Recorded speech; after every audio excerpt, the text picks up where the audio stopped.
Lankavatara Sutra, capítulo 2. Las falsas imaginaciones y el conocimiento de las apariencias. Entonces Mahamati, el Bodhisattva Mahasattva, habló al bendito diciendo: Tú hablas de dos puntos de vista erróneos de los filósofos. Por favor, ¿podrías informarnos de ellos, así poder estar en guardia contra ellos? El bendito replicó diciendo: Mahamati, el error en estas enseñanzas equivocadas, que son generalmente sostenidas por los filósofos, descansa en lo siguiente. Ellos no reconocen que el mundo objetivo surge de la mente misma.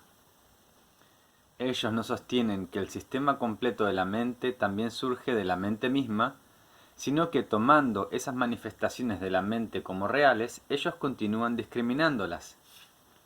Como los ignorantes que son, apreciando el dualismo de esto y aquello, el ser y el no ser desconocen el hecho de que hay, a pesar de todo, una esencia común. Por lo tanto, mi enseñanza está basada en el reconocimiento de que el mundo objetivo, como una visión, es una manifestación de la mente misma. Ella enseña la cesación de la ignorancia, el deseo, la acción y la causalidad. Ella enseña la cesación del sufrimiento que surge de las discriminaciones del mundo triple. Hay algunos de los académicos brahmanes que, asumiendo algo de la nada, afirman que hay sustancia sujeta a la causa que vive en el tiempo y que los elementos que hacen la personalidad y su entorno tienen su génesis y continuación en la causa y después de existir, sucumben.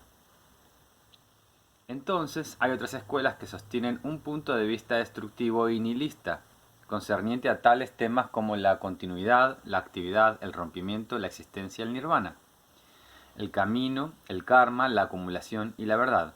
¿Por qué?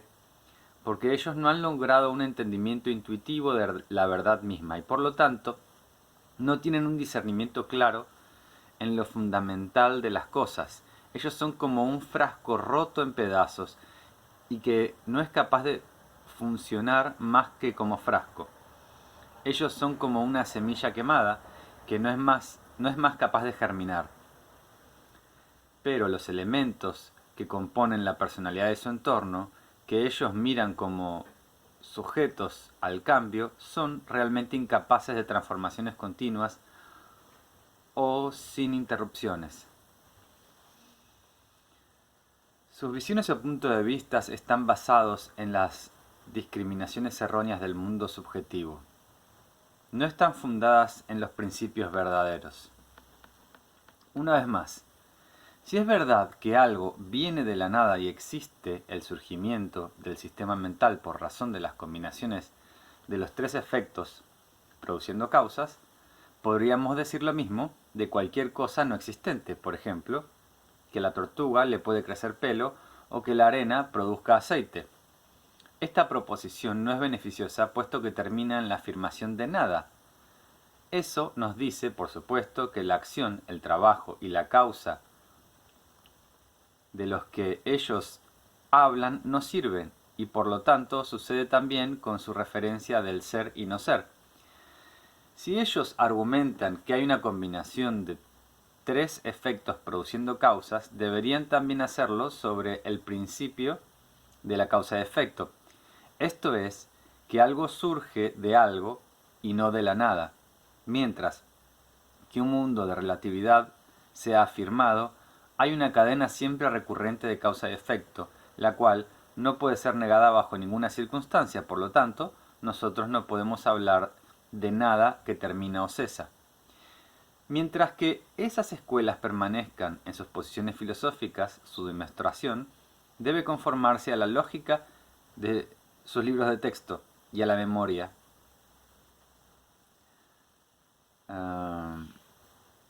Hábito del razonamiento erróneo por siempre que se aferra en ellos. Para hacer el asunto peor, los ignorantes, envenenados por los puntos de vista erróneos, declararán que esta forma incorrecta de pensar, enseñada por el necio, es la misma que la presentada por el conocedor de todo. Pero la forma de instrucción presentada por los Tathagatas no está basada en aserciones y refutaciones por medio de la palabra y la lógica. Hay 4 formas de afirmación que pueden ser hechas en lo concerniente a las cosas no existentes, específicamente aserciones hechas acerca de las marcas individuales que no son existentes, acerca de los objetos que no son existentes, acerca de la causa que no es existente y acerca de los puntos de vista filosóficos que son erróneos.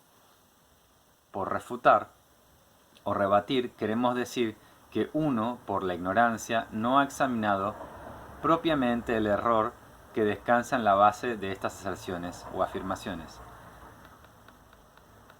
La afirmación acerca de las marcas individuales, que realmente no tiene existencia, concierne a las marcas distintivas como son percibidas por el ojo, oído, nariz, etc. Como indicado individualmente y generalidad, en los elementos que componen la personalidad y su mundo externo, y entonces tomando esas marcas por reales y apegándose a ellas, crear el hábito de afirmar que las cosas son justamente así y no de otra forma. La afirmación acerca de los objetos que no existentes en una afirmación que surge del apego a estas marcas asociadas de individualidad y generalidad. Los objetos en ellos mismos ni son existentes ni no existentes y están absolutamente desprovistos de la alternativa de ser y no ser, debiendo solamente ser pensados como uno piensa de acuerdo como uno piensa de los cuernos de una liebre o de un caballo o de un camello que nunca existieron. Los objetos son discriminados por el ignorante, que es adicto a la afirmación y a la negación, porque su inteligencia no ha sido suficientemente aguda para penetrar en la verdad de que no hay nada sino lo que se ve en la misma mente. La afirmación de una causa-efecto que no es existente asume el nacimiento sin causa del primer elemento del sistema mental que más tarde llega a tener solamente una no existencia similar a la de Maya. Diríamos que hay filósofos que afirman que un sistema mental no nacido originalmente comienza a funcionar bajo las condiciones del ojo, la forma, la luz y la memoria, continúa funcionando por un tiempo y finalmente cesa. Esto es un ejemplo de una causa no existente. La afirmación de la no existencia por parte de los puntos de vista filosóficos en lo que concierne a los elementos que componen la personalidad y el mundo que rodea, asume la existencia de un ego, un ser, un alma, un ser viviente, un animador o un espíritu. Esto es un ejemplo de un punto de vista filosófico que no son verdaderos. Es por esta combinación de discriminación de las marcas imaginarias de la individualidad, agrupándolas y dándoles nombres y entonces llegando a pegarse a ellas como objeto, por razón de la energía, hábito, que ha sido acumulada desde el tiempo sin principio, que uno construye los puntos de vista erróneos cuyos cimientos son solamente las imaginaciones falsas. Por esta razón los bodhisattvas deben evitar toda discusión relacionada con afirmaciones y negaciones cuyos fundamentos son únicamente palabras y lógica. La discriminación con la palabra continúa funcionando por la coordinación del cerebro, pecho, nariz, garganta, paladar, mandíbula, lengua, dientes y labios. Las palabras ni son diferentes ni no diferentes de la discriminación. Las palabras surgen de la discriminación teniendo a ésta como su causa. Si las palabras fueran diferentes a la discriminación, ellas no podrían inferir discriminación por su causa. Entonces, de nuevo, si las palabras no fueran diferentes, no podrían llevar y expresar significado. Las palabras, por lo tanto, se producen por causa y efecto y están condicionadas entre sí, origen interdependiente, y son cambiantes y al igual que las cosas están sujetas al nacimiento y a la destrucción. Hay 4 clases de discriminación de palabras, todas las cuales deben ser evitadas porque son igualmente irreales. Primero, hay palabras indicando marcas individuales que surgen de la forma y los signos como siendo reales en sí mismos, y entonces llegando a pegarse a ellos. Hay palabras que se memorizan y que surgen del entorno irreal que aparecen ante la mente cuando recuerdan algunas experiencias previas. Hay también palabras que germinan del apego a las distinciones y especulaciones erróneas de los procesos mentales.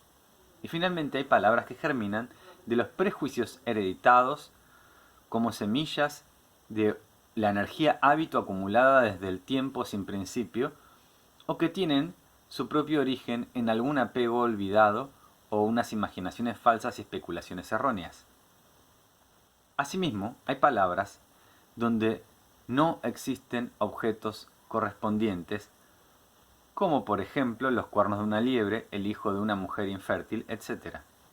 No hay tales cosas, pero tenemos las palabras igualmente. Las palabras son una creación artificial. También están las tierras de los Budas, donde no hay palabras. En algunas tierras de los Budas las ideas son indicadas a través de mirar fijamente, en otras por gestos, y en otras por fruncir el ceño, por un movimiento de los ojos, por la risa, por el bostezo, aclarando la garganta o a través de temblar, hacer un temblor con el cuerpo. Por ejemplo, en la tierra Buda de Tathagata, Samantabhadra, los bodhisattvas, por unas palabras e ideas trascendentemente meditadas obtienen el reconocimiento de todas las cosas como no nacidas. Ellos también experimentan los más variados y excelentes samadhis que trascienden las palabras. Incluso en este mundo, tales seres especializados como las hormigas y abejas que ejecutan sus actividades muy bien sin recurrir a las palabras. No, Mahamati, la validez de las cosas es independiente de la validez de las palabras. Es más, hay cosas que pertenecen a las palabras, específicamente el cuerpo sílaba de las palabras, cuerpo nombre de las palabras, el cuerpo oración de las palabras.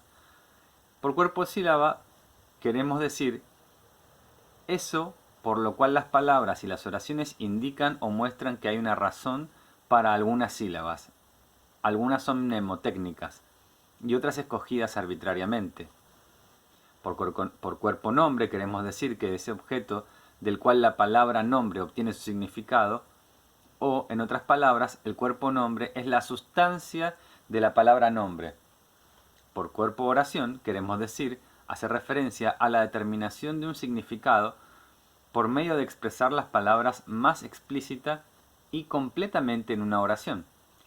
El nombre para este cuerpo oración es sugerido por el rastro dejado en el camino por los elefantes, caballos, personas, venados, ganado, vacuno, chivos, etc. Pero ni las palabras ni las oraciones pueden exactamente expresar significados, porque las palabras son solamente sonidos dulces que son arbitrariamente escogidos para representar cosas. Ellas no son las cosas mismas y, a su vez, son solo manifestaciones de la mente. La discriminación del significado está basado en la falsa imaginación de que estos sonidos dulces, los cuales llamamos palabras, son dependientes de cualquier objeto que ellas supone significar.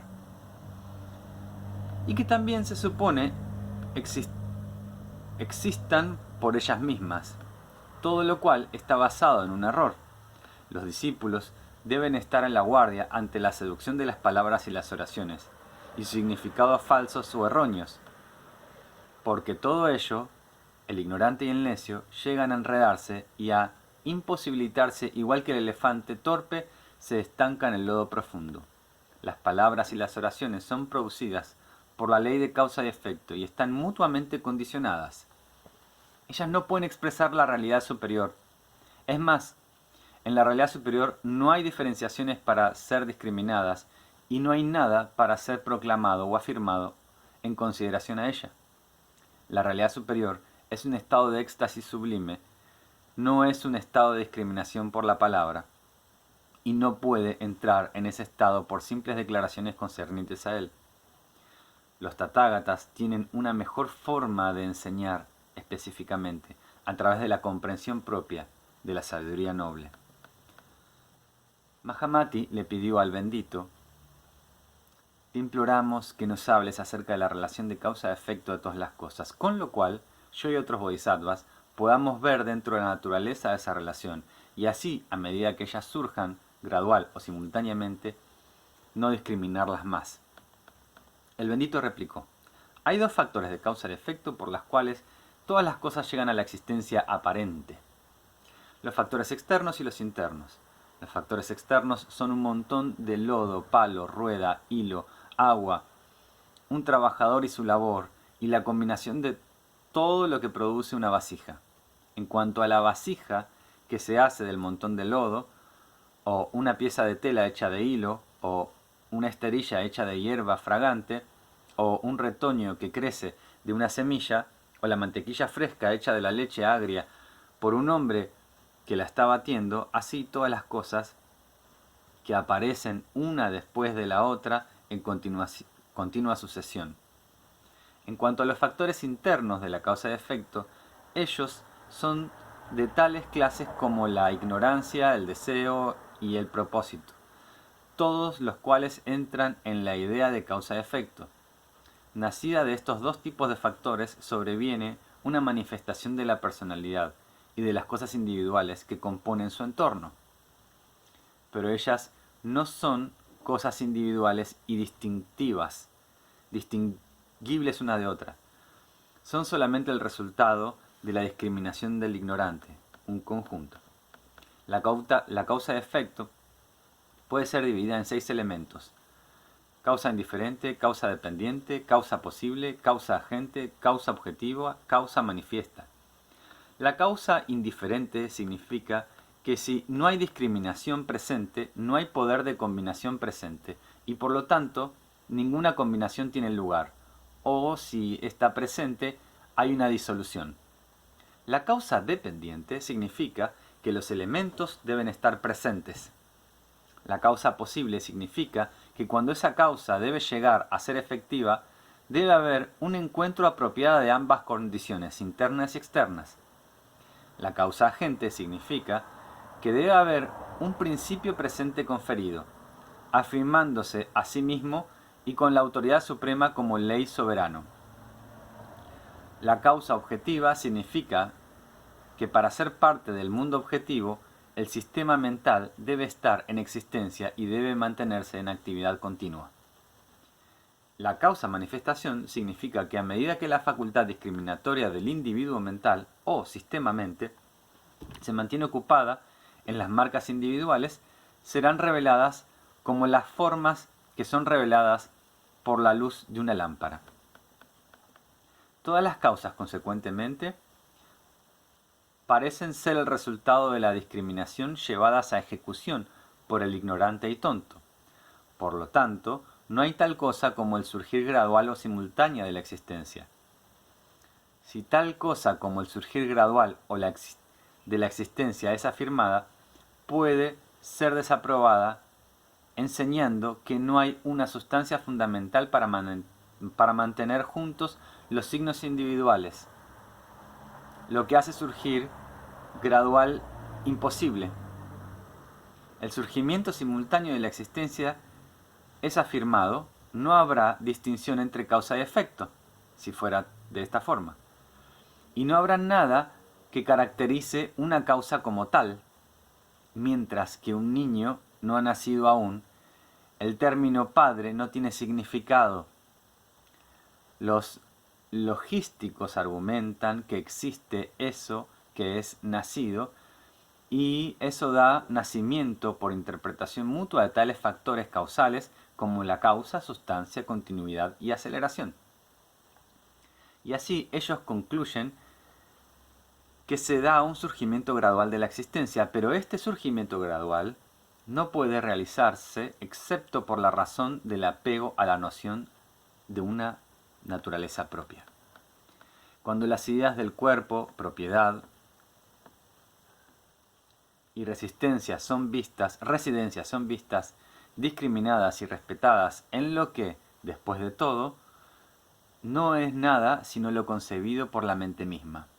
y el mundo externo es percibido bajo el aspecto de individualidad y generalidad, lo cual, sin embargo, no es real. Ni un surgimiento gradual ni simultáneo de las cosas es posible. Es entonces solamente cuando el sistema mental, mente, se activa y discrimina las manifestaciones de la mente, que la existencia, diríamos, llega a ser percibida. Por esas razones, Mahamati, te debes liberar de las nociones de gradual o de progresión, de simultaneidad en la combinación de las actividades causales.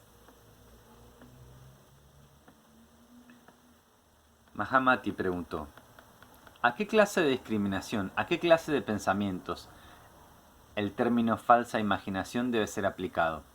El bendito replicó: mientras que las personas no entiendan la verdadera naturaleza del mundo objetivo, ellas caerán en un punto de vista dualístico de las cosas. Ellas imaginan que la multiplicidad de los objetos externos es real y llegan a apegarse a ellos y a nutrirse por su energía hábito. Por este sistema de actividad mental o pensamiento, la mente y lo que pertenece a ella es discriminado y detenido como real o verdadero. Esto guía a la afirmación de un ego alma y sus pertenencias, y por lo tanto es un sistema mental continuamente funcionando. Dependiendo del apego mismo a los hábitos dualísticos de la mente, ellos aceptan los puntos de vista de los filósofos fundados en las distinciones erróneas de ser y no ser, existencia y no existencia. Y de ahí evoluciona lo que llamamos imaginaciones falsas. Pero Mahamati, la discriminación no evoluciona ni se descarta, porque cuando todo lo que es visto es verdaderamente reconocido como nada, y vemos que no es sino la manifestación de la mente, ¿cómo puede la discriminación de la forma observada evolucionar en ser y no ser? Es por el bien de los ignorantes, quienes son adictos a las discriminaciones de la multiplicidad de las cosas, las cuales pertenecen a su propia mente, que he dicho que la discriminación surge debido al apego del aspecto de la multiplicidad, que es característico de los objetos. ¿Cómo? Si no, el ignorante y tonto reconocerá que no hay nada sino lo que es visto de la mente misma. ¿Y cómo, de otra forma, pueden ellos ganar un discernimiento dentro de la verdadera naturaleza de la mente y ser capaces de liberarse a ellos mismos de los conceptos erróneos de causa y efecto, de las concepciones erróneas? ¿Cómo, de otra manera, pueden ellos ganar una noción clara de las etapas del Bodhisattva y llegar a voltear el asiento profundo de su conciencia y finalmente alcanzar la comprensión propia de la sabiduría noble que trasciende los 5 dharmas, las 3 naturalezas propias y la idea completa de una realidad discriminada? Por esta razón he dicho que la discriminación surge de la mente apegada a la multiplicidad de las cosas, que no son reales en ellas mismas, y que la emancipación llega a detener completamente el significado de la realidad como verdaderamente es. Las imaginaciones falsas surgen de la consideración de las apariencias, las cosas son discriminadas tanto en forma, los signos y la figura, como si tienen calor, color, humedad, movilidad o rigidez. La falsa imaginación consiste en llegar a apegarse a las apariencias y a sus nombres. Por apego a los objetos queremos decir el apegarse a las cosas internas o externas como si fueran reales. Por apego a los nombres, a los significados, el reconocimiento en estas cosas internas y externas de las marcas características de individualidad y generalidad, y considerarlas definitivamente perteneciendo a los nombres de los objetos. Es como si el nombre es la cosa, caer en la fantasía de eso. La imaginación falsa enseña que como todas las cosas están afectadas a causas y condiciones de energía de hábito que han sido acumuladas desde el tiempo sin principio, el hecho de no reconocer que el mundo externo es la mente misma hace que todas las cosas sean comprensibles bajo los aspectos de individualidad y generalidad. Por causa de aferrarnos a las imaginaciones falsas, una multitud de apariencias que imaginamos reales pero que son solo eso, imaginaciones. Para ilustrar esto, cuando el mago utiliza una hierba, el bosque, los arbustos y las enredaderas para ejercitar su arte, muchas siluetas y seres que son solamente creados mágicamente toman forma. Algunas veces incluso conforman figuras que tienen cuerpos y que se mueven y que actúan como seres humanos, como figuras discriminadas, variadas e imaginariamente, pero no hay realidad en ellas. Todos menos los niños y los tontos saben que ellas no son reales. Igualmente, basados en la noción de la falsa imaginación relativa, percibimos una multiplicidad de apariencias que la mente discriminatoria procede a objetivar y nombrar, y llegando a pegarse a ellas, a la memoria, a la energía, al hábito que las perpetúa. Esto es todo lo necesario para construir la naturaleza propia de la imaginación falsa. En esa época, y Buda utiliza un montón el ejemplo, de un mago que hace como trucos con siluetas para entretener, y esa es como la ilusión. Los rasgos variados de las falsas imaginaciones pueden ser destruidos en los siguientes. En cuanto a las palabras, significado, marcas individuales, propiedad, naturaleza propia, causa, puntos de vista filosóficos, racionamiento, nacimiento, no nacimiento, dependencia, opresión y emancipación. La discriminación de las palabras es llegar a apegarse a los varios sonidos que conllevan significados similares. La discriminación del significado llega cuando uno imagina que las palabras surgen dependiendo de cualquier tema que se quiera expresar y que esos temas son considerados como existentes en sí mismos. La discriminación de las marcas individuales es imaginar que cualquier cosa indicada en palabras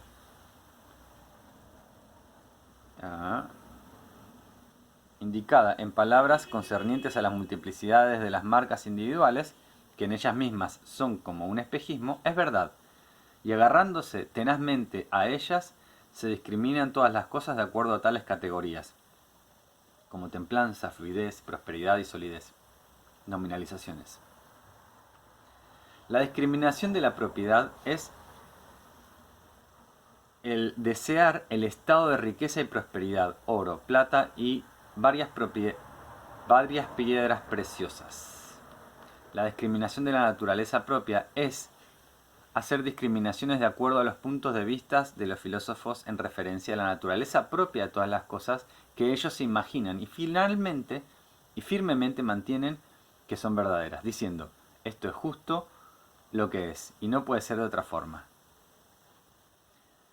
La discriminación de la causa es la distinción de la noción de causa-efecto en referencia al ser y no ser, imaginándose que hay tales cosas como los signos de la causa.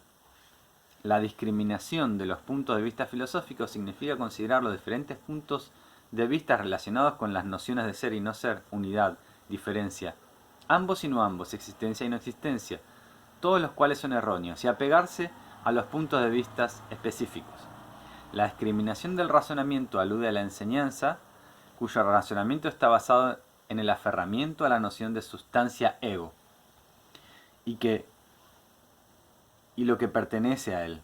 La discriminación del nacimiento, apegarse a la noción de que las cosas llegan a la existencia y se van de ella por razón de causa y efecto. La discriminación del no nacimiento es ver las sustancias sin causa que no eran y llegan a la existencia por la razón de causa y efecto. La discriminación de la dependencia significa la mutua dependencia del oro y los filamentos hechos de él. La discriminación de la atadura e imaginación es imaginar que hay algo atado porque hay una atadura, como en el caso de un hombre atado que ata un nudo y después lo desata. Estas son las apariencias de los rasgos variados de las falsas imaginaciones a las cuales los ignorantes y los simplones se aferran. Aquellos que se apegan a las nociones de relatividad, que están apegados a las nociones de la completa variedad de las cosas que surgen de la falsa imaginación, es como ver una variedad de objetos dependiendo de Maya. Pero esa verdad, consecuentemente, se revela a sí mismo, tal como lo discrimina el ignorante de acuerdo con su manera de pensar. Es como algo diferente a Maya misma, Ahora, la verdad es que Maya y las variedades de objetos ni son diferentes ni no diferentes. Si ellos fueran diferentes, la variedad de objetos tendrían por característica a no Maya. Si fueran no diferentes, no habría distinción entre ellos. Pero como hay una distinción, estos dos, Maya y la variedad de objetos, ni son diferentes ni no diferentes, por una sencilla razón. Ellos son una cosa.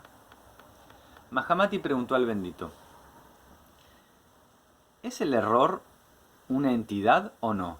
El bendito replicó, el error no tiene un carácter o una naturaleza que produzca el apego.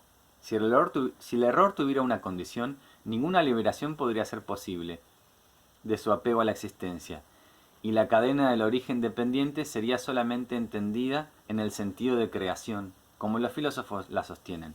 El error es como Maya, y también como